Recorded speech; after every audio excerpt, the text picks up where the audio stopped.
Ще се опитам да влезна в другата част. Аз съм Петър, местен екскурзовод. По принцип не водя гостите тук, макар че е страшно интересно. Значи, имаме нещо уникално. Огромен амфитеатър, но никакви разкопки, никакви проекти. Даже чувам, че искат да продадат тези имоти тук, защото просто явно не ги интересува археология.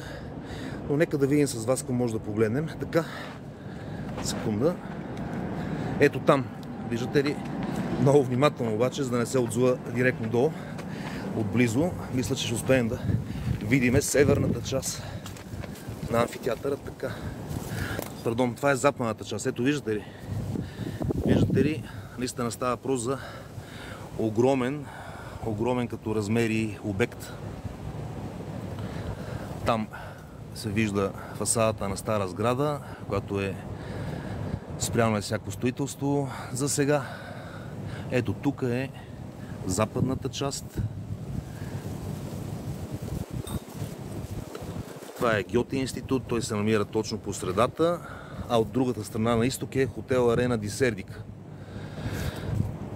Огромно място, тук включително и този малък хълм с дървета. Цялото това нещо е амфитеатъра на Сердика, 60 метра дължина, 40 метра широчина. Преценете вие дали това не е едно огромно национално богатство, което стои за